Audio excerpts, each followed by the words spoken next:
going to start chapter 4 today. So it's not bad. It's 8 classes per chapter. Or 6. No, we're starting 4. Why So does it'll it be look 8. like there's any connection between this chapter 4 and this chapter 4?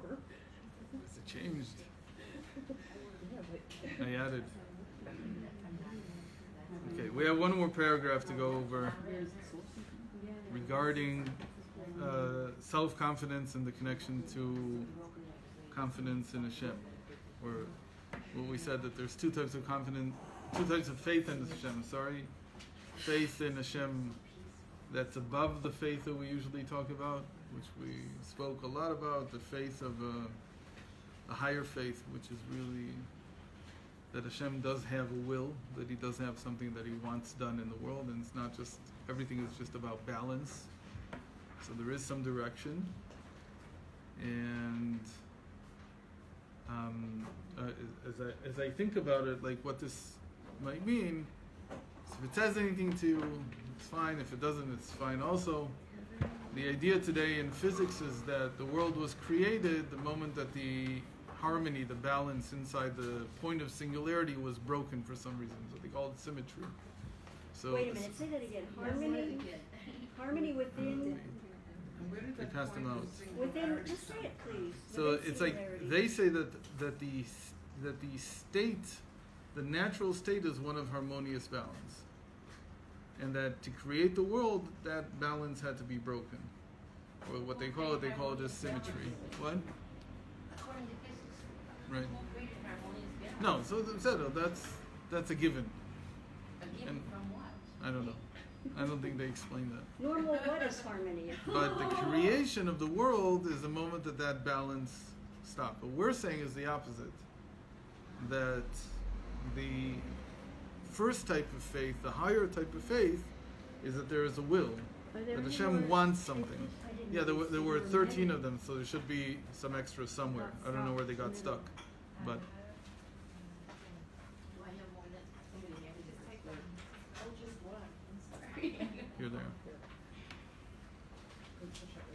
So anyway, I don't want to get into it too much. The Jews, we say the opposite. We say that First there is will.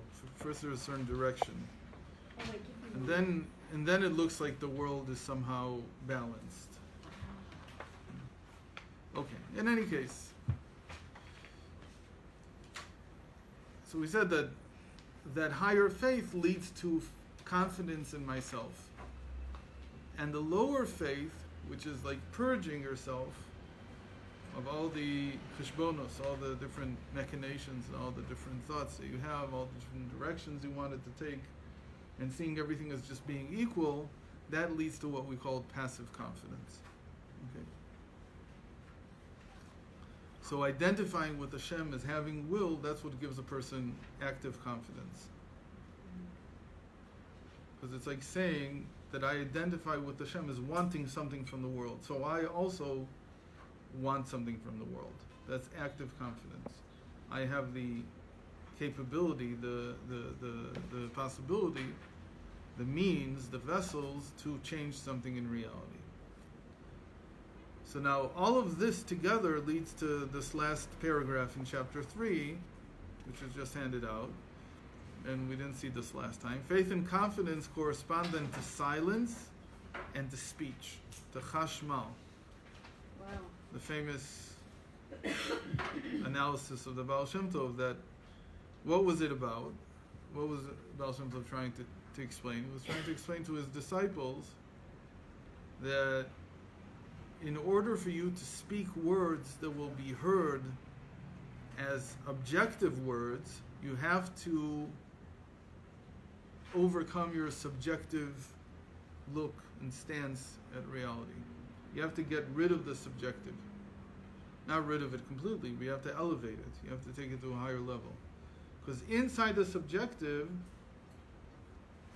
she might, if she actually gets through it, I doubt that she will. No, but she if did. She got through. really, she might, electrocute herself.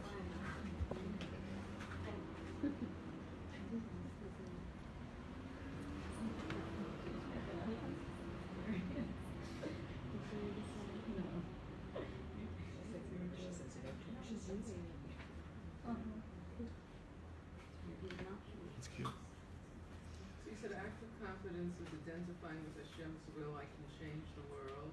And passive confidence is That everything is good. It's harmonious and balanced, and all things being equal. So when the Baal Shem Tov taught this whole idea of chashmal mal, of submission, separation, and sweetening, the whole point was to teach his disciples how to be a Rebbe. What's the point? How are you a Rebbe? That what you say, on the one hand, is supposed to come from your very deepest subjective feeling as a human being. It has to be heartfelt. On the other hand, if you're only subjective, so there's not much truth in it. It's very subjective. So the point of subjectivity, says the Baal Shem Tov, is that it has to be rectified in some way. It has to be elevated. So not doing away with subjectivity. I'm not telling you stop being yourself, but rather what you experience in yourself, what you feel that you want to say, what you feel is coming out of you, that has to be rectified in some way. And the process is submission, separation, sweetening. So whenever you want to say something, the first thing you do is you find what's wrong with what you wanted to say, okay? Which indicates the evil that's still inside, the negative part of you that's still inside, the subjective part of you that hasn't been elevated yet. Because what are you thinking about all day long? The things that are not connected to divine service. So first you submit the negative in it, meaning you conquer it. And then you separate. Wait a minute, submitting to it just conquers it like that? Submitting it, not submitting to it. Submitting. I don't know why he uses the word submission. Really, the word is. I used to say the word. What? So I know. Yeah. for Hafna'ah. Ken. What's This is- this translation? It was a bit different with translation. Humbling, humility. Because submission sounds like you're submitting, and it's not. It's not what he means. Hachna means. Smaller, it's somehow making smaller. Submit it to What's you. wrong? Closing down. What is this? It's like this. Stamp on it. You keep it down. You bring it down. Oh, you repress it. Sorry, Not suppress, repress, suppression, suppress it, right? suppress Suppress. it. Suppression. So you have to right. suppress. But the reason it didn't bring suppression is because suppression is more connected to separation. So leave it for now. In any case, so submission again is that you see the evil inside you and you submit the evil. You conquer the evil. You don't let the evil speak. So you're silent. So you don't talk. So you want to talk. You want to say something. But the first thing you do is you actually think, because chash is also to think. So when you silence the speech, you actually move into a state of thought, of careful thought. What really is good about what I wanted to say? The separation is either to separate out, to suppress the negative, meaning to consciously push it out of my consciousness. That's suppression, as opposed to repression, which is an unconscious act. I don't know if there's a real difference in language, but that's how it's used. Or to connect myself, to separate myself, my entire being, from my mundane, regular being, and to connect with my divine being, with my divine soul. That's separation. And then sweetening is to be able to speak. And then you speak. So the whole point was to teach a Rebbe how you go about saying words that are coming from Hashem, and not just saying words that are coming. On the one hand, it has to come from you, because otherwise the person should hear a voice from heaven. So he can't hear a voice from heaven, so he has to hear it from you. So it has to come from your subjective being, but the subjective being has to go through some kind of clarification, some kind of separation. So the chash, the silencing, is like the first type of faith that we talked about, the purging, which is to take out all the negative that I have inside of me, to remove it. And then the confidence becomes to speak. No, I just got scared. I didn't expect it to come. So She's in a, she just slept, so she's playful, I'm sorry. so we have to.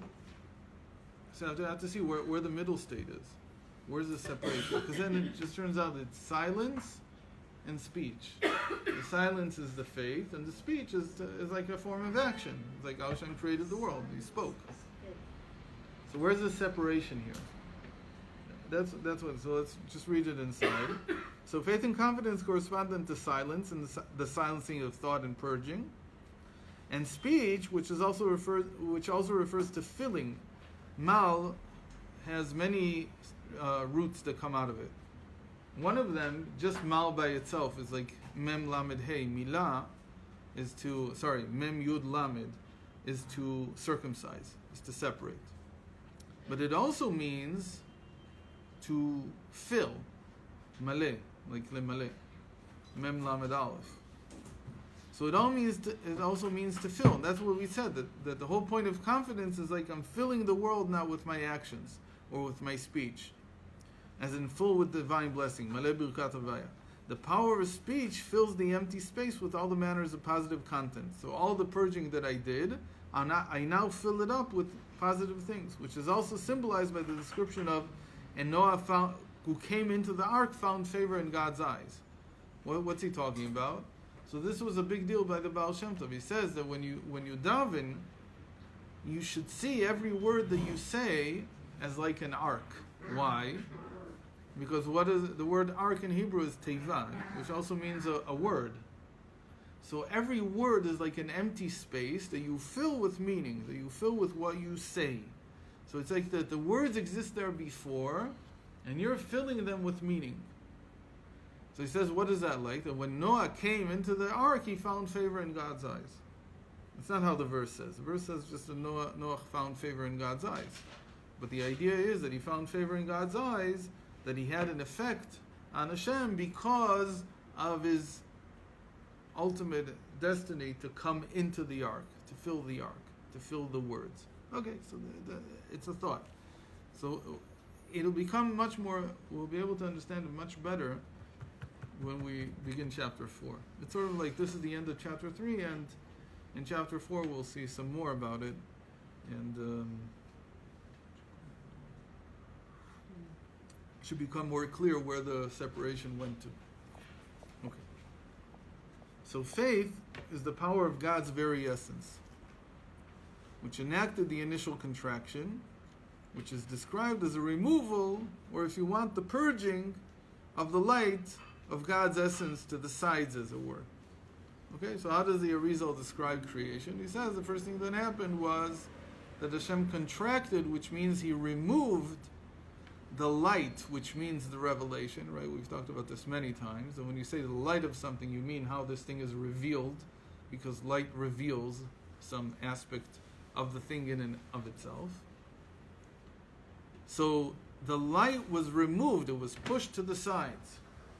That's called siluk. So this is what faith. This is where faith starts. This is the main thought that we've been working with, even though we haven't seen it until now. But we've been saying all along that faith is like creating an empty space, and it's the same way that the Arizal describes creation. And then once you've created the empty space, you push a line down. You bring a line down, you bring a ray of infinite light into reality. That's confidence. So faith is circular, we said, and the confidence is like a ray. It's straight. It's straightness.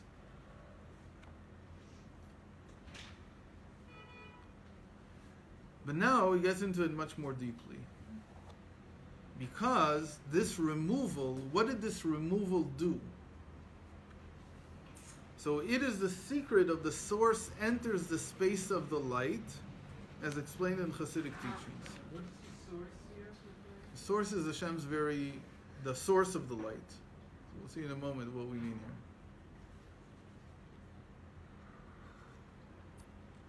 There's a feeling that when a person has faith, like when you do this meditation, that there's only Hashem. So we talked about it that in the East, the purpose is to empty yourself completely. Yeah, then you don't know what's gonna come in, right? Okay, but you're empty. You become empty. Mm-hmm. And we said that no, that the purpose here is not to become empty. The purpose is to feel that it's all good. It means that the purpose is to feel that there's only Hashem, and Hashem is all good. That's really the purpose of the purging. That's really the purpose of emptying your mind from all your thoughts and all your plans and all your judgments and everything that makes it difficult to live. Again, makes it hard to live. You have to get rid of this once in a while.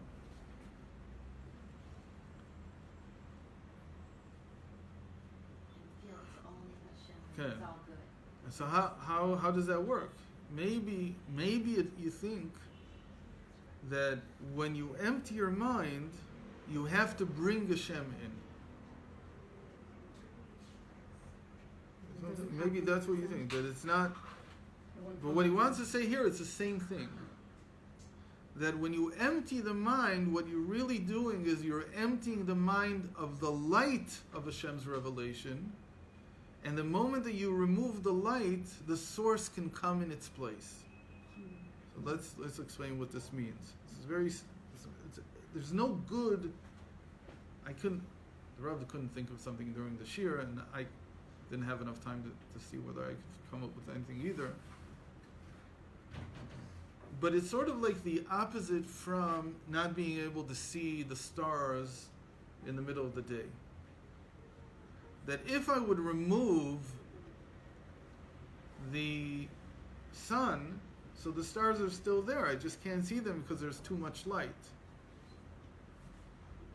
But here the idea is that it's like I would remove the light of the sun and then I could see the sun. So maybe the best example of this, right, is like when you use some kind of filter. And then you remove part of the light and then you can begin to see what the sun really is. It's like that the sun doesn't allow you to see itself because there's so much light emanating from it. So here the contraction, in fact the original meaning of contraction before, and the Arizal also uses this because lower down in the world he uses this example, contraction is also a lessening. It's not just a removal, it's also a lessening. By lessening, I mean, it's exactly like what we just said about the sun, that if you use a filter, you're lessening the amount of light that comes into your eyes, and then you can begin to see what's behind the incredible intensity of the sun. You begin to see the sun itself. Why would you call things that may be a blockage to divine clarity, the revelation of God? Okay, because what we see here is how the world was created. But my negative thoughts, why are they a revelation of God? They're part of it. They're part of the play of light and shadow and everything that's going on. No, I see that they're part of it. That's Just it. we're calling revelation as like a Yeah. positive thing. That's why we also said that when I go into true faith, there's also no dogmas of faith. Hashem is not this or that. And I also give up on all my beliefs. Right, but you're calling that light that I'm It pushing is. aside revelation. Good. The dogma is Good. revelation. Even Torah is not here. It's as if there's nothing here. It's just, the whole idea, says the Alter Rebbe, is because a person feels that he can't perform all the mitzvahs. It's just too much for him. So the Torah, which is the source of the mitzvahs, it's all light. Torah Zuhara. It's light. It's a revelation of Hashem. But the person feels overwhelmed. So he says you have to go back to the first principle. What's the first principle? That behind all this light is Hashem Himself. And Hashem is simply good. That's all. And so there's only one mitzvah. The mitzvah to believe that Hashem is good. It's a mitzvah to believe in Hashem. When you say Hashem, you mean to believe in goodness. That's really what it means. So this is called in Chassidus that when you take away the light, what comes in its place is the source of the light. That the source can be revealed when you remove enough of the light.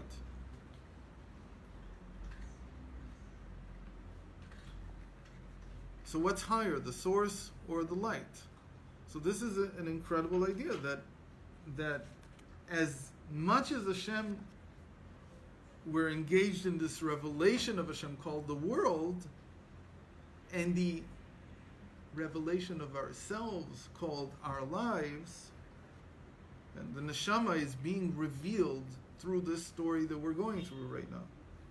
In the same way that Hashem is being revealed through world history, for the history from 5,779 years ago until now, the same way my neshama is being revealed through the story that I'm going through in my life. It's all part of the story. But the problem is I get overwhelmed by the story. And I lose touch with the fact that behind this whole story is a source of the story. Is the author of the story. So is that's obviously sounds higher. That's Okay, the so source it's is higher. definitely higher. The source is much higher. What are we, the But you hearers? get overwhelmed by by the narrative. You get overwhelmed by what you're inside. So you have to lose from with your story. When you have to go back to the source, The idea is that then your story is further clarified, perhaps? that you get When you you return get strength from the light to return. to re-engage it, to get. Re-engage it, but does it also come back with more clarity? That's the point. Would be the idea. It's not to lose yourself. So this is somewhat similar to what we just said about submission, separation, and sweetening. But you had said you have to lose yourself to feel, to be Yeah, completely you have to enough. lose the story. Lose the life. You have to for a while let go of the story, not yourself. Because you can't really let go of, you can't be nothing and think Said it. you have something's thinking that I'm nothing. Right? I mean, נכון, נכון. right? I mean, Okay. But it's so you're but saying it's but my story that Yeah. empty that out, and then I'm at that Yeah. place. This is as low as I can right. get. But if you concentrate only on the subjective, that's the problem. That's the main problem. That if you only concentrate on yourself, if I would just say this as a psychological type of technique, there's no guarantee that when you let go of the story, you'll really find the source, because it's not the same thing. Meaning, in other words, that we're always biased. We're always biased towards ourselves. We can't get really rid of that bias. So that's why the meditation has to be on Hashem, not on us. Meaning I have to, in this thinking of purging everything, I'm part of what's being purged, including my entire existence. Not just my story, as it were. So if I, like everything else, am gone, so when I come back, I can re-engage the story. I really have cleansed, and I really have gone back to the source. But if I haven't done that, so I'm still here. Like you said, I'm still here, and I'm still biased, and I'm still stuck in whether I know it or not, I'm still stuck in my story. Can we get to that place? Can. Very simply, just by Momentarily, right? focusing on God instead of focusing on myself. So for instance, this is a big difference. This is the big difference between all the techniques that are called like automatic writing or automatic remedies or all the stuff that people have in their head. I never heard of that. What does it mean? Inner child therapy. Yeah. Oh, that's stuff. Being reborn. They're all part of the same thing, which is an attempt to go beyond the subjective point of view that I have. So I think I told you the story once. That this guy came to Rav Yitzchak, this is probably 20 years ago, and to tell you that I could have understood it the way I understand it today, I didn't understand it, but I remembered from the Rav certain things. And the Rav said, "Here, talk to Moshe." He didn't want to talk to him. I guess he saw right away that there's nothing to talk. I didn't know who this was. So I sat there and I'm listening. He says, "Why did you come?" So he says, "I want Rav Yitzchak to give me an askama." I said, "What do you want an askama for?" He says that my remedies are true. Okay, how do you went to school where? What do you? No, No, I'm just, I just write down remedies. So I try to figure it out. Like, what are you talking about?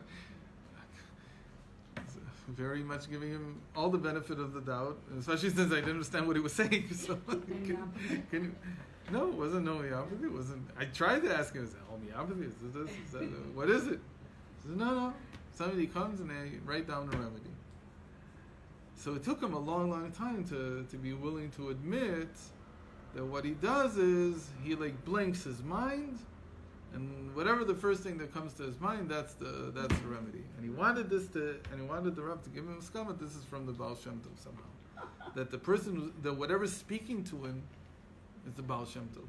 I don't know why he decided this. And I said, okay, I'll ask him. So he left. I never asked the Rav, and that was it. But I learned something very important then, because I had heard about these techniques, like that people use this for writing, for instance, to remove writer's block or things like that. So you try to empty yourself as much as you can, and then you do this by writing automatically, they call it. It's just whatever, like stream of consciousness type of Virginia Woolf type of thing, like whatever comes. But it's very clear that what's coming out is just more of the subject. It's more of you, and nothing objective has been gained. So to say it another way, separation is the act of objectifying, not wrong word.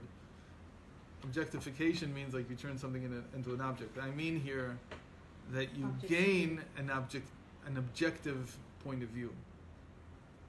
The point of view that's objective is how Hashem sees things. So let's give an example of this. Okay.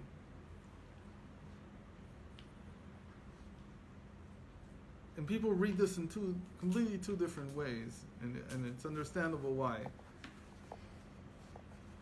When Avram was told to go to Canaan, okay, to this land that Hashem would show him, how do you think he knew that Hashem was talking to him? We don't know. Was it the first time that Hashem spoke to him? It doesn't matter. All the time. well, how did But Hashem anybody speaking know it was to him? Isn't it an intuition? Hashem was speaking to him a long time before this that he might have recognized.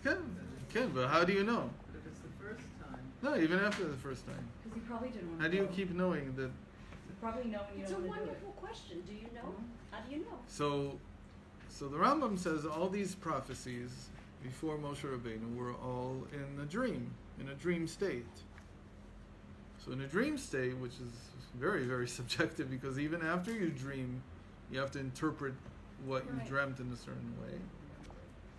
So Avram had to interpret what he saw. What did he see? I imagine that what he saw was himself traveling somewhere, and that traveling would have a great deal of impact on his life and was important for him and so on, and that it had to do with what he had at least begun to understand with his mind, that there's only one God, and then that this has to be,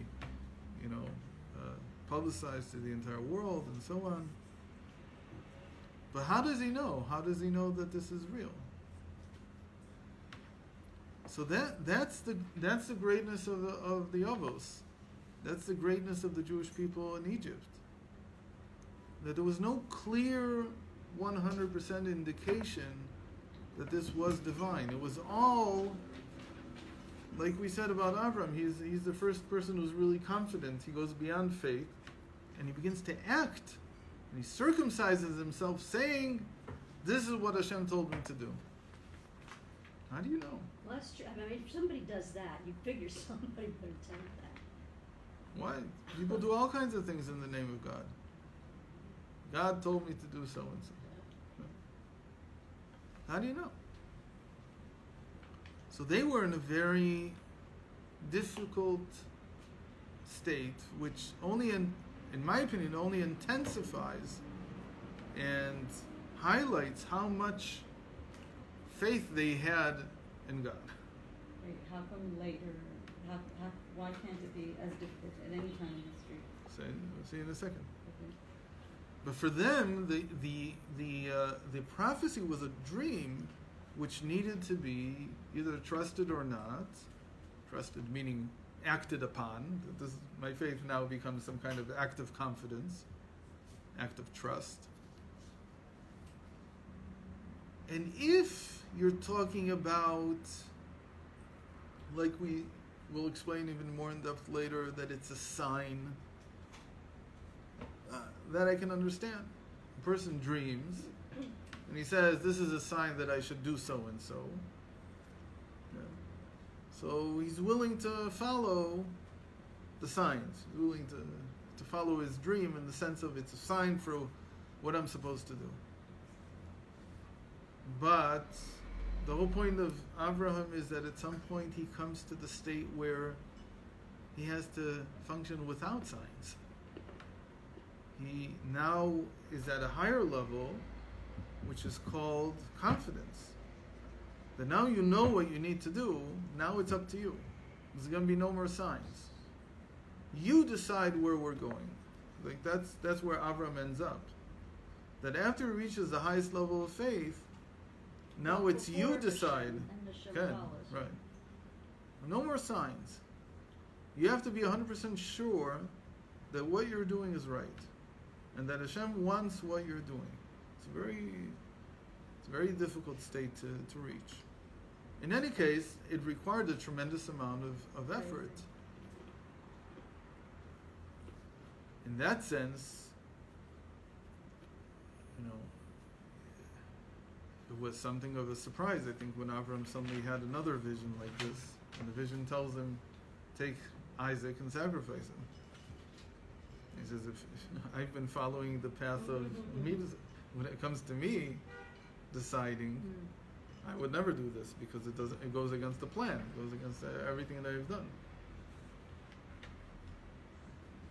So this is not for the faint-hearted, but the Maggid said that this was a joke. What was a joke, exactly? It caused a great deal of jubilation up in Shemayim to see that Avram didn't get what it was saying to him in the dream. What? Yeah, this is what he says. What do you mean he didn't get? What? Avram didn't understand the dream properly. Which dream? The one that told him to go sacrifice Isaac, because it never told him to sacrifice Isaac. What did it tell him? To go up to the To go up and come down. To show him where the Beis HaMikdash is supposed to be. That's all. He misinterpreted it. That's what the Maggid says. Because Reb Levi Yitzchak of Berditchev asked him, is there any room for humor? He says, yes. They showed him what they showed him, and he didn't get it, and they watched him, and they laughed. It's very hard. Then you're showing us that the man who was meant to have the most formidable confidence, divine confidence, even he didn't really know what he was doing. When it came back to dreaming, to having a prophecy, it wasn't 100% correct. His interpretation was not correct. Isn't that what he was charged with at that point? He was meant to be able to know what to do. But he went back to not going by confidence. He went back to faith. Oh, wow. Because he had another vision. Oh. Why did he have? It's very interesting. Why didn't he on his That own? that before that, what is he told? How does he know to take? Oh, the ram, because he was showed a ram. No. I meant how did he know that he was supposed to throw Yishmael out of the household? Sarah told us. Sarah told him, and it says that she had greater prophecy Right, than he right, had. right. Where did she didn't see a vision. She didn't have a dream. Maybe she did, but it doesn't Finish tell us the that what she sentence. did. What was the She just sentence? said. Where did she say that from? From reality. She saw what he was doing. Right. She said, this is not. That makes the most sense, right? And so it tells him, look, this way of knowing what Hashem wants is greater than your way. And then he has another one of these dreams, and it tells him that you have to take Isaac up to. God sent him that dream. Had he figured on his own to go up to Har Moriah, he wouldn't have ever had the dream, right? Again, this is where the whole question is. How do you know if it's you? How do you know that's Hashem telling you? How do you know? No, you're saying he went down a level when he had the dream. Like, really he was Not supposed to that be he living went- in this active confidence where I that's go what- up to Har Maria because I intuitively know I need to. Mm-hmm. I don't have a dream. So why did he get the dream? It was his problem or God sent it to him? Don't know. We don't know. I don't know. Why were they laughing? We are in charge of our dreams, our visions, our Okay. I see how I'm in charge of my active confidence, but how am I in Okay. charge But of where do you get your active confidence from? It's the result of those things that you dream of. No. I'm saying Hashem is telling me so and Ruach so, now HaKodesh, let's go maybe. do it. From No, Ruach, no, no. not just I'm necessarily understanding there's two dreams. different things here. There's like dreams and So visions, what's the difference? and then there's just a knowing. I didn't dream that, I just know, and it's like Sarah just says, I know, this is what you need to do. She learned it, Power Vision learned it. And then this Avram has a dream or a Again, vision, right? okay, Aren't they another- two different things? Okay, apparently. Right, so I guess what I'm asking is, you're saying Avram went back down a level? It was his problem that he had the vision of Akedah Yitzchak?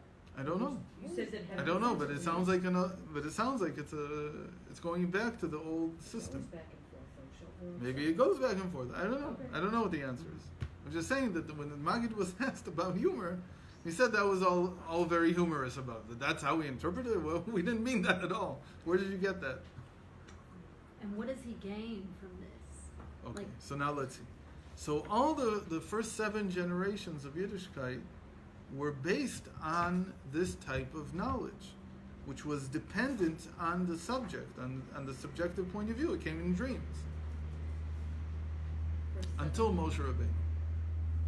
Then we said by Moshe Rabbeinu it's not a dream anymore. It's mara'eh velo bechidot.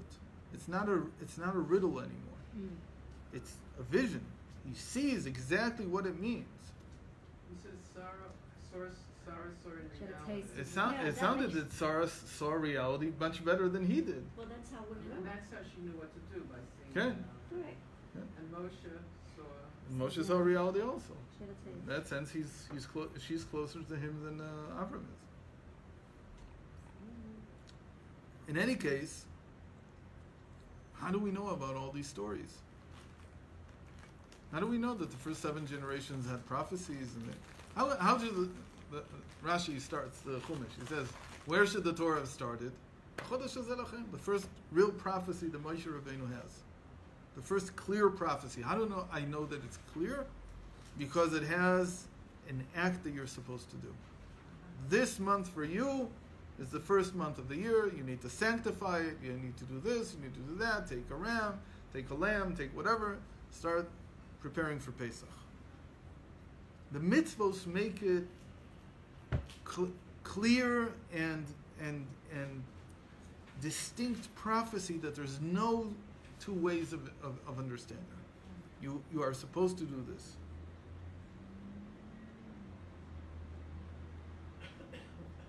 This is very far-reaching. So what happened? So why did the Torah start from Adam, from Noah, from Avram? Why bring us all that? Because what did Moshe Rabbeinu do to the earlier stories? He elevated them.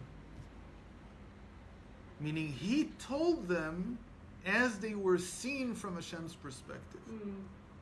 He retold them. He's not taking some other text and incorporating it into his book. He's seeing how it looked from above. He's telling us what it looked like from above. Is this how the people who went through it subjectively experienced it? Might not be. They may have experienced it in a different way with a different interpretation. But he's telling us exactly that what happened, that the angel had to come down and tell Avram, that's not what we meant. We didn't mean you to shechten. You already did it. You're fine. Why did we bring you here?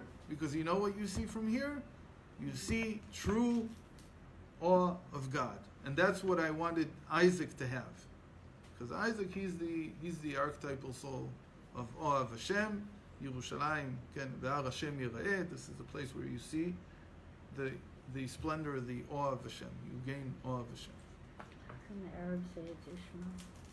So, who cares? Well, what were they supposed to see there They just that had made a them good know holiday. that? Say that Ishmael. What did they see there that made them see that? If they were supposed to go there to see this awe of God, what were they supposed to see? It says that that's what happened to Isaac later. He became blind because of it. No, It was there. Yaakov saw it. Yaakov felt it. We've talked about this. We'll talk about it a little bit more now. He was meant to just ascend with his son, experience the awe of Hashem, and Right, go and come down. Like we do. La'alot be'ar Hashem, to go up to Hashem's mountain, is to experience Kashem sheba lirot ba le'rot. The whole thing is around sight, which in Hebrew also means, again with a little change of the pronunciation, but it's almost the same root even, which means to have fear of God. Yirah. That's why our son passed away, because it wasn't meant to be that way. Okay, maybe. But Because she the felt subjective that experience was- can kill you. Right, Be she was careful having of it too. Don't try this at home. So subjectivism is a big deal, but it's very dangerous. You have to have a Moshe Rabbeinu. You have to have somebody clarifying what's objective about what you saw, what's truly there and what's not truly there. So in that sense, what Moshe Rabbeinu did in Torah, the fact that we have a book of Bereshis, is taking all the subjective experiences and elevating them to how they look from Hashem's perspective, to objectivism. So we're not doing away with what they did. On the contrary, we're very impressed by it. But we can't even accept the story as it was the way that Abraham experienced it. It has to go through Moshe's filter. He has to retell the story in an objective sense. So what that means also about us is the same thing. It's not that we want to do away with the subjective point of view. Says the Baal Shem Tov, this subjective point of view that you have about the world, that's the Shekhinah itself. That's God's presence in the world. You're one of the examples of God's presence in reality. But you only have one perspective of it. Okay? Okay, because instead of having perspective, godly perspective on reality, what do I have? A perspective about my bank account and my health and my this and my that. It's all very interesting. It's all very good.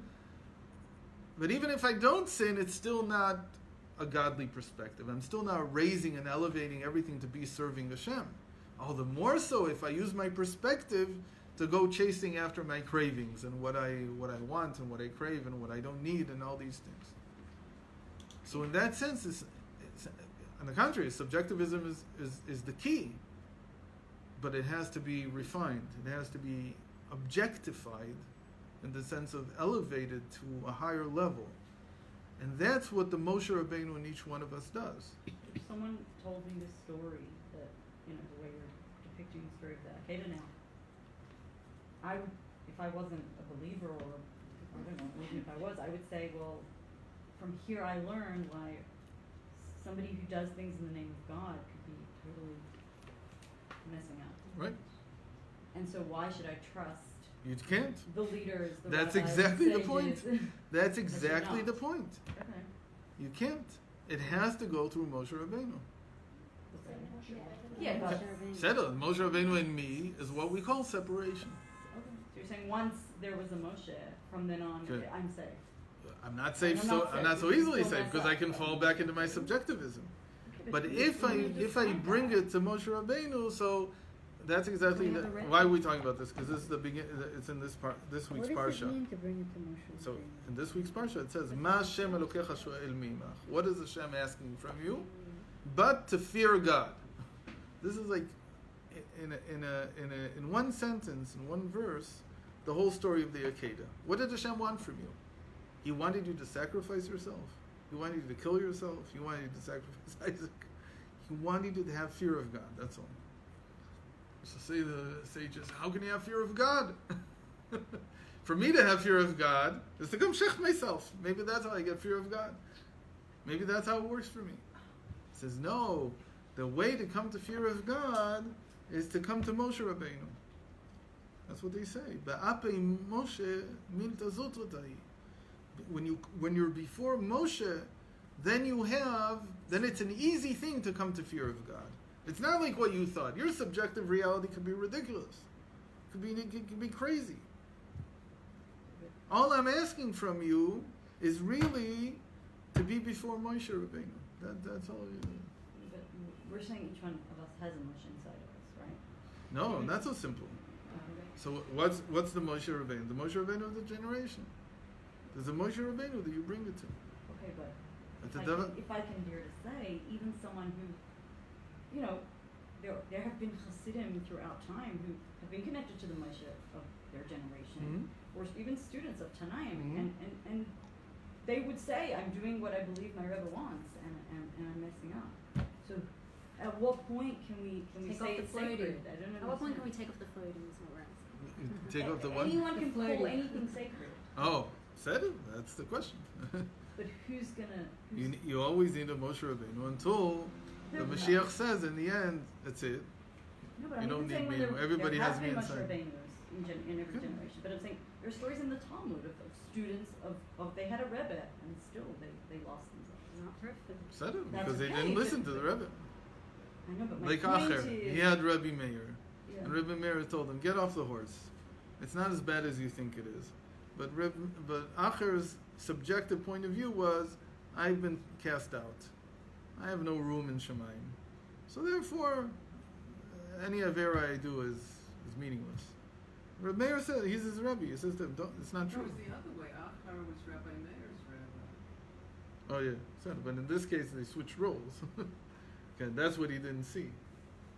He didn't see that now the disciple has gone above the master, and he's the one who's missing it. But the whole idea is that you have to bring it before Moshe Rabbeinu and see whether it's really this subjective thing that you think is true or not. So in I don't want to compare it 100%, but this is what's behind therapy. That what you're doing is you're bringing it to somebody who's supposed to add an objective point of view to it. Is it about your whole life and whatever? I don't know. If it's the Rebbe, so yes, it could be also about what my purpose in life is. But if it's not somebody like the Rebbe, so at least it's that there's some objective point of view looking at my subjective take on things. Because I don't want to throw the subjective out. I just realize that it has so many failures. Just in passing, so there's an incredible statement that the sages say in the Yerushalmi. They say that in the future all the prophets will be annulled. Atidim kol hanevim shitbatlu, meaning all the books of the prophets that we have from Joshua and on, they'll all be annulled. They'll be cancelled, as it were, except for Esther. So this gives a new light to that statement, because what is it saying? It's saying that after Moshe Rabbeinu there were many subjective prophecies still. Nobody reached Moshe Rabbeinu's level. Yeshua and the Nevi'im after him, and Shmuel and Natan and everybody, they were all from a subjective point of view. They didn't have the clarity that Moshe Rabbeinu had. So the literal meaning would be, because it's still subjective, so it served its purpose in its time. They interpreted it in a way that helped to some degree the people of their time. Most of it didn't help at all because it didn't work. People continued to sin and continued to do whatever they wanted. But the argument could be, so therefore it'll be annulled because there's no more use for it. It was all subjective. Or the argument can be made, what was missing? A Moshe Rabbeinu to elevate it. They needed Moshe Rabbeinu to elevate their prophecies from the subjective to the objective. So there was no Moshe Rabbeinu in their generation. So who will be like Moshe Rabbeinu? The Mashiach. So the argument can be made that what the Yerushalmi is saying is not that these books will be cast out, but rather bittul will be added to them. Yitbatlu means that the subjective part of it will be elevated. The Mashiach will make it like it's Torah's Moshe, like it's the same level as Moshe. Just like, meaning he'll rewrite it in such a way that it'll be like an objective statement that's good forever. So objectively, no pun intended, they did pretty well. Like Zacchaeus is like the only boo-boo. Like I'm saying all the No, other until prophets then. didn't. no, but I'm thinking like Noach did pretty So- well. so- Was so he hold God on, so- point? Like So Moshe Rabbeinu is also one of these seven. Moshe Rabbeinu is not always Moshe Rabbeinu. he was How on do we the know? cusp. Because he wasn't always prophesizing like Moshe Rabbeinu. Sometimes it was prophesizing like Ko Amar Hashem, like so said Hashem, which is the language of the other prophets. It's very easy to see where he prophesies that way, because when he prophesizes Ko Amar Hashem, so those were the places where he was prone to making a mistake. He made a mistake. He made mistakes. We know that he made mistakes. How could it be that he made mistakes? If you say that he made mistakes, the sages say he made mistakes. He erred. Because it wasn't. So how can you say that the Torah is 100% true? Maybe he erred in the Torah. He says, no, these are two different types of prophecies. When he made mistakes, he even rewrote them in the light of how Hashem saw it, and he wrote it the right way. But when he made the mistake, it says that he came to anger, and therefore he made a mistake. Ko Amar Hashem is not true prophecy. It's a level of prophets. It's a level of prophecy of the lower prophets. It's not like Moshe Rabbeinu. It's subjective. It's like coming from a more subjective point of view. Anyway, this is all to say that the subjective picture that we have has a lot of value, but it needs to go through some kind of filter. So if you only concentrate on the subjective and you say, okay, now I'm not going to be married to my story, and I'm going to let it go, and I'm going to focus on my real self and then come back into my story, so you've never left the subjective point of view. So this guy who says, I do automatic remedies, and I don't think, and then I write whatever comes to my mind, so he's never left his mind. He's always in the same place. It's just that he's only like not thinking, but that's emptiness. Averting Moshe his. Rabbeinu aspect is missing. Okay. But he did, he wanted to come to the Rav. Maybe that was his kavanah to access that through the Rav. Okay. What would the Rav tell him? What would the Rav tell him? He has to objectify it. It has to come through the Rav. Which I don't know. He tell him, go learn from the Rebbe. That's what he tell him. Where did you get this idea that you can make miracles like this? That's all subjective. That's all hubris. That's all something. Even a person who plays with Ruach HaKodesh, who says Ruach HaKodesh is all subjective from beginning to end. It's good. Nobody said it's negative, but it's all subjective. It has to be elevated. So David HaMelech had Ruach HaKodesh that told him that Bathsheba is the woman that he needs to marry. What did it not tell him? That he had to wait. That it didn't tell him. So he did what it told him, and he took her, and then he had Uriah killed. And the result, say the sages, is for 22 years he didn't have Ruach HaKodesh anymore, because he realized that he couldn't trust it. Who was the Moshe of that generation? There was no Moshe of that generation unless it was the prophet, unless he would go to a prophet that was above him. There's no real Moshe Rabbeinu. You've gone to the prophet. Today everyone knows you need to be connected to a Moshe. Really? You didn't know that? Everybody knows We it. talk about it so much. Said it in Chabad, you talk about it so much. Okay. The rest of the world knows. Why? They My had country. what do you mean they had prophets and leaders? Everybody who has The something story to of say Yiftach, he knew has he a wasn't YouTube going. channel, Okay. and you can hear all the ideas in the world, I'm saying like and this- none of them are clarified by anything. Okay, well, like the story of Yiftach, like Yiftach? Yeah. I'm saying he knew he wasn't going to rep the farm. He knew he wasn't going to the sage. He knew he wasn't going to lead. Like you knew there was Okay. a higher thing to do. Right? So David didn't think, wait, maybe I should check this out. He trusted his Ruach HaKodesh. I don't know if he would have gone to Natan at the time if it would have helped. Maybe it wouldn't. But the whole idea of having a Rebbe or having like a therapist at a lower level is to come and say that the subjective is not trustable.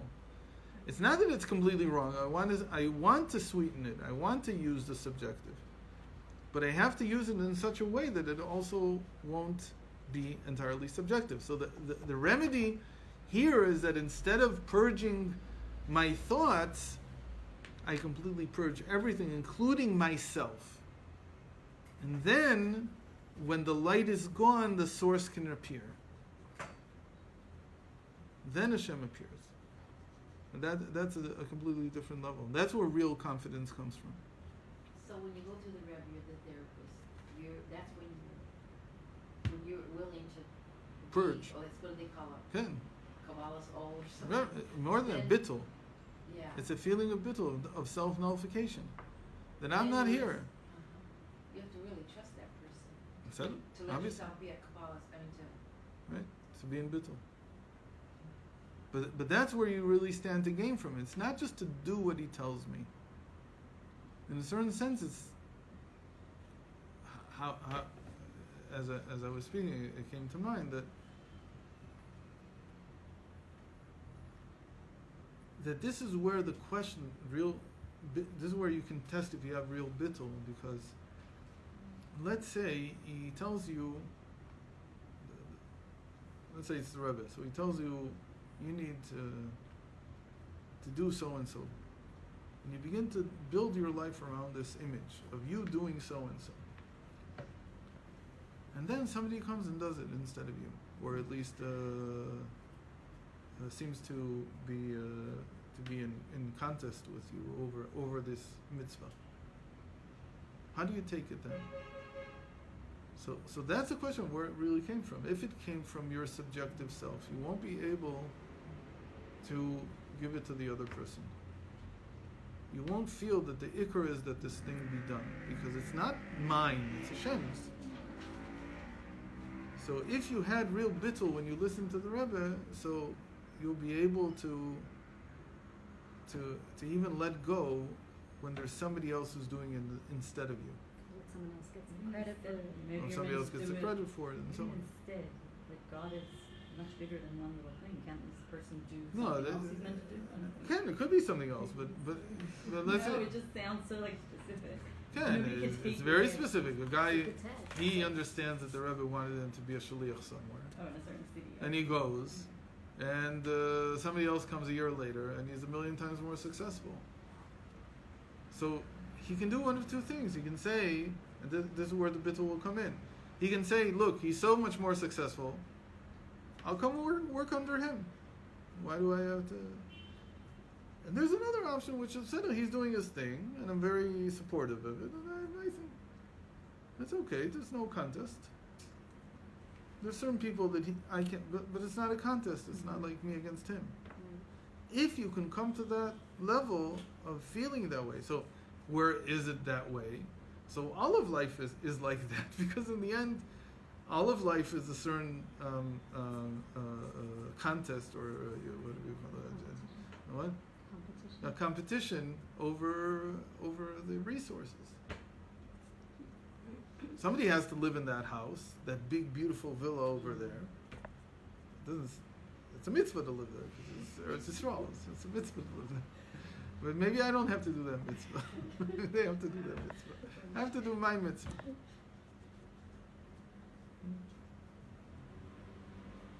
So in that sense, that introduces the level of objectivity into the subjective. So that's what the source coming in place of the light is. You're saying the bittul introduces The bittul allows the source to come in place of it. So all of that so it's a crazy feat what Hashem did. On the one hand, everything is permeated with His light, with His plan, let's call it. He reveals Himself, and now He conceals it. So only Hashem knows how to do it to Himself. We don't know how to do it to ourselves. We have to do it through Hashem. Meaning Hashem does what a lot of people think that they can do. Hashem limited, He contracted Himself, He contracted His light, like he had a story to tell, and He contracted the story. He pushed the story to the sides. It's not important. You know what's important? The story that you're going to say. Who's you? Whatever's created inside this void now, in this empty space. And what did that allow? It allowed for Hashem's very essence, not just the story, but the essence to shine in. What shines in now? That each person has a part of the essence. Each one of these souls that's going to come down now is not just an illumination of Hashem, it's a part of Hashem. It's not just telling part of what the story was. It's creating the story. It's becoming a source in and of itself. Then we of have the the story. grid. What? Then we have to again do that work. Except when I do that, I can't do it to myself because the source is going to come down. It's just what it's just still going to be subjective. You're describing this as like an inner practice, though. Okay. But then there's also a practical, literally coming to the Nasi and telling him your story and having him hear Uh-huh. it. So I'm saying, If you have somebody like is it that. possible? Okay. Is it equally trustworthy to do it within oneself as it is to bring it to a Moshe? Like to actually bring it to. Probably not.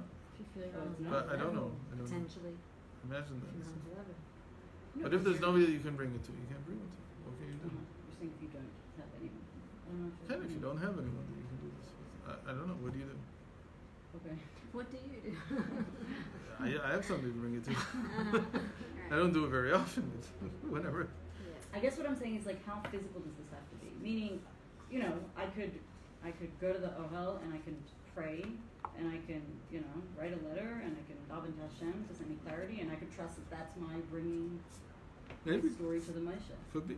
Or I can sit at home and just turn into, I don't know, think I'm doing the surrender of self, whatever it is. Like, how far is I one don't to have a go? good answer. Okay, it's just like a personal choice, You're I right. guess. What about die Gerrit HaKodesh? How do you about that? Actually, it's already and Yeah, so I think if the person has real bittul, maybe it works. I don't know. I really don't know. A lot But of this is words come- the idea. The idea is that for the source to really appear, the bittul has to be completed. It can't just be that I'm willing to forsake the story I have right now, the light I'm giving off right now, the way I see myself right now. I have to really be willing to go to a place where I don't exist. Okay, it's just a weird question, but the people throughout history who had these visions but didn't, like Avram was lucky, he was saved, like the angel stopped him, or he could have done a really big mess up. In the end, he didn't really mess up, like nothing was harmed. But like David, whoops, like he took Bathsheba in the wrong way. So does he get credit for the part of the vision he got right, or? We don't know yet because we haven't heard We the don't know what it story looks that the like. Mashiach will tell about Uh-huh. this. If I'm right. Okay. We have yet to hear. In a certain sense, you could say that the Chachamim sort of already said, the Kol Omer David Chatay No Ela Toeh. They say, no, he didn't really sin. It's like sort of like Avram. It wasn't what you think it is. And then they come and say, she already had a get. It was like this. Like there's credit in like trying your best, even if you didn't hear it completely Uh-huh. well. Okay. Because we're probably doing it all the time.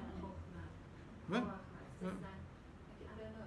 Mm. And Okay. next space, Okay. and that's where you purge. Mhm. It's in the middle, that was Mhm. rather than in the emotional place. Mhm. So I really digest. So that's the base of the complex. Exactly. To bring down to the chokhmah. Right. And that's how it's different than just taking a step back and rethinking. It's got to be the mamish purging in the sense that I'm not here. There's only Hashem here. But then I'm not leading Hashem in the end. Hashem's totally leading me. Of course. Yeah, because we say like, there's following Hashem, there's leading Hashem. This is the ultimate following Hashem. This is not a leading of God. No, because you choose to do it. Yeah, when the source shines on you, Here, you're not choosing anymore. here's a thought about what happens when Hashem does it. Uh-huh. The big difference between when I do it and when Hashem does it is that when Hashem does something, I'm left with a lot of negative thoughts. How do I know that? So the example is by Yosef. That when Yosef had a destiny to fulfill, but he didn't pursue it properly. So Hashem started moving things. And when Hashem had him thrown into the pit, so right away they say the pit's empty of water, but it's full of scorpions and snakes. So what's going on? Because it's like a symbol for the fact that when Hashem throws you into something, and you didn't choose to go there yourself, then there's a lot of negative chaff that you've got to get rid of. That's the big difference. But if I sit and I do the bittul myself, then it's a completely different story. I'm not thrown into it. I decide that this is what I want to do. So it's much clearer. It's not the same level of work as when I'm just thrown into it, when I'm not shaykh to that, when I'm just Identification. I go screaming and fighting, and so there's a lot. Why am I screaming and fighting so much? Because that's the chaff. That's a feeling that I don't want this. Why am I being taken here? Mhm.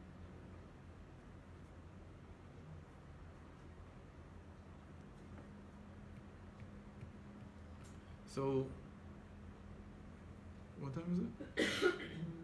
10 to 2. Okay, so a little bit more because we started really, really late. I'm sorry. So that's the source enters the space of the light. But now look in 28. So there are 4 different interpretations of the result of the first contraction, and they're described as 4 levels, meaning it's that whenever you do a contraction like this, like a purging like this, there's really 4 things that happen, and they're different levels.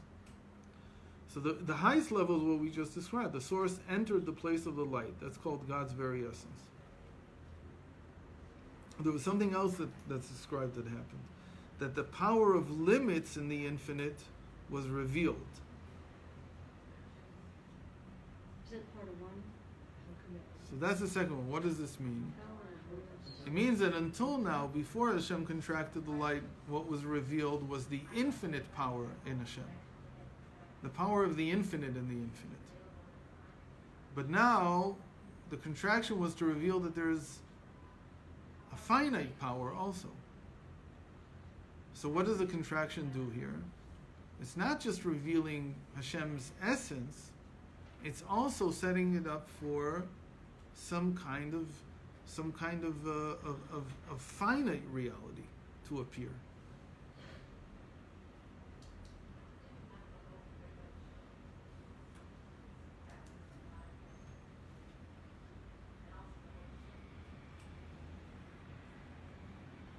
So we'll see what all these mean in a second. The third interpretation is the residue of the infinite, called the Reshimu, and corresponding to the aspect called 1, that's what is revealed. So there's a residue of the infinite, it's called. And the final level is the residue of the plan is revealed. What's that? So all of these, what they're trying to say, all this is hinted to in the name Isaac. It's all related to Yitzchak. The archetypal soul of judgment, and alludes to the sayings, the sages saying God wanted to create the world with the aspect of judgment.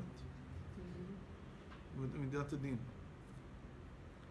So how is that explained in Chassidus? That after the initial contraction, what's left is din. These are all aspects of din, of judgment. So first, that's not what you hear. What do you hear? What? What's the connection between Rishimu and Echad? That Echad is In the Middle Rebbe's writings, he explains that these 3 levels are called Yachid Echad Kadmon, and there are 3 levels underneath the source coming in place of the light. It's just the names that he gives to them, based on I don't know what. I don't know if he had a source or whether he invented these terms themselves. I think there's a source. I think that from the early times of the Geonim, they had this thing called Yechid Echad Kadmon, and it wasn't clear what it fit. And he took it and he said, "This is what it means." And Yitzchak is the acronym you're saying? And Yitzchak is like an acronym that's used for it. So Yud. How does it work? So the Yud is Yesh, and the Tzaddik is Tzaddik. The Tzaddik is the power of the limit that's revealed from the infinite. Why is that a tzaddik? Because that's Reb Hillel's famous saying that a tzaddik, that a Rebbe, is the power of the infinite within the power of the finite. So that's the finite being revealed from the infinite. So that's a tzaddik. That's a tzaddik. So it's yesh tzaddik, and the chet of Yitzchak is chad, and the kuf is kadmon. It's an acronym that's broad. We're getting into some a little bit esoteric chassidus, but what it's all trying to say is that by doing this, you don't think that you're losing reality. It's exactly the opposite. By purging in this way, by cleaning, but with faith, this faith to contract, to make everything disappear, as it were, including yourself, don't think that what you're left with is a sense of nothingness. It's exactly the opposite. That's what we said. That when you do this, the most yesh comes in. The thing that's the most being comes in. If you're willing to take away the light, the source appears. If you're willing to take away the feeling, again, you're overwhelmed, you feel that it's infinite, suddenly the finite takes over. If you're willing to, what's the third one? To purge and get rid of this infinite weight on your shoulders, you're only left with a residue of it. Or in the end, you're left with a residue of the plan. There was a plan here, but we're saying you're purging it. So don't think that you're going to come out on the other side with nothing. On the contrary, it's almost like the residue of the plan is like the essence of it. What really needed to carry over to the next stage. That's what appears. What's essential. Right. There's another word for it. Not just the essential, but the salient point. It's like the idea. It's almost like it's like you put the glass of water under really strong sunlight, and you get the saline from it. And you get it clean. You get the vapor coming out, and what's left is the residue. And that residue is what you needed. That's what you needed really from this whole story that you have now in your life. There's one point that needed to come out, or some salient part of the plan that needs to come out. And that's what will be transferred over to the next stage. So in that sense, we'll see that it's not that every time you purge, you come out completely different. As far as the light is concerned, it looks completely different. But as far as the source is concerned, the source is saying, for me to continue the real story, I need the light to move aside here. And then the real yesh, the real being appears on the other side. What's the idea here? It's like reincarnation. It's like every time that a person is reincarnated, so it's still the same soul. But the previous story is over. But it's not like there's no continuation. There is a continuation. There's a salient point that needs to continue. There's part of the plan that needs to continue. It's not really disconnected. So at some point when the whole thing will be revealed, so we'll see why at each stage the person had to pass away now. Because the next stage required some kind of a concentration of their life. That's what it means that when a person departs the world, the whole life is concentrated like into one point, into what the essence of the whole thing was. So by a tzaddik, it's like all his good deeds, all that he was, his salient features, which are his emes and his chesed and his emunah, and they all come together, and that's what you see at the moment that he departs the world. By a regular person, it might be that it's a smaller subset of what he is. But that's what will continue on the next time that the soul comes into the world.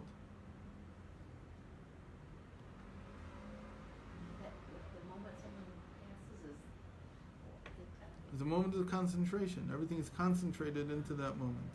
The entire life, it's like it goes. That's the moment of the ultimate purge. But don't think that you disappear because of that. On the contrary, the essence comes out because of that. Because you give up on the light, meaning you give up on the whole story the way it is. Right? In Hebrew, story means light, and it comes from the word light. Sapir, sipur, sfira. They all mean the same thing. You see death in such a different way. So another way of It's scary. So another way of thinking about therapy is that therapy is like going through this process. And when you come out on the other side, the whole point is that the salient part comes out on the other side.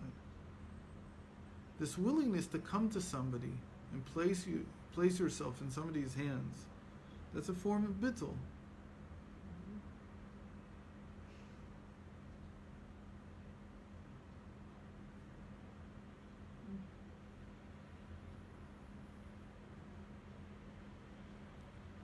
Okay? So that's like the Hachna and Havdalah? Like we're already Right, in that? right. Okay. And then when you continue now, it's already mumtak. It's what from the subject could really be transferred over. What really could be sweetened. What really could be used. In a certain sense, that's what it means to go through tzimtzum. It's like to understand that there's a lot of things that are hanging on for me, that they're superfluous. They're not really part of what I'm supposed to do. I have to concentrate myself every once in a while to be able to focus on who I am, what my duty in the world is, and so on. In a certain sense, as I get older, I'm more focused in the sense that I'm even smaller than I was once. When I was younger, I thought I could do everything. And so as I get older, I understand more and more what Hashem really wants from me. Because I went through many purges, and every time the salient part came out. And so for instance, at least when I got married, so for me it was a disaster. It was like, oh my God, I gave up my entire life. But I didn't realize it at the time. I couldn't understand yet that I was just being focused, more focused. Zoning into what is Okay, really to what really was shy. Can theoretically you could do everything, but it's not true. You can't do everything. So what causes you to want to do everything? That's your chaff. That's the chaff. That's why you feel like you're being cut in half, because it feels like somebody took away from what you were supposed to be, but you don't realize it's not what you were supposed to be. I think we've talked about this So in it the could past. be the opposite too. It right? could be the opposite, but Like usually someone it's who just really wants to get married. Yeah. Maybe that's not what. no. It's hard to It's think supposed to about. be that if it's a woman or a man, it's that It's a there's a different- part of me that's supposed to come off as offspring. That requires me to take off a lot of things I thought I would do to be able to do that. But our image of it, of what it's meant to look like, what it's Yeah, meant to be, yeah, you know, When it's meant to like the extras. when In it's the meant to end, be. if you're willing to do bittul, you can get married today. Mhm. If not willing to do bittul, maybe 100 years is not enough. I don't know. Mm. But in the end, it requires some level of bittul. It requires some willingness to stop being who I am, to become focused on something that maybe even in the beginning I don't really see how this is even related to me. I don't even get it. Why isn't marriage like every other part of a person's purpose? That not everything can happen today. Like even David wasn't meant to marry Bathsheba today. Like something is meant to happen, but I mean, how and when and in what form and when it's concentrated enough, only God's in charge of that. Because theoretically, beforehand, you could marry anybody. Beforehand, I mean, Before you get married, you could have married anybody. okay, that's like saying I have a very concentrated life purpose and I'm still purging and purging and purging to get to this point. Like, It It's could part be of the that process. all the purging that you're doing is in what you're focusing on right now. But you're not purging in terms of, or not focusing in terms of who can I marry. because a man's meant to be doing that. Hmm? Because a man's meant to We be have doing that. stuff We have a to great article discuss for you. now. Yeah. So it could be. Oh, that article. I think all the mandates in the Torah about that are for men. Could be. Maybe. Yeah, but everyone has a different thing that they need to explore. Whatever. I said for me it Yeah. was an earthquake. Yeah. Maybe it's not so much for women. Not yet. Working on it. Working on it. Aren't we Someday. all? Maybe today. Okay.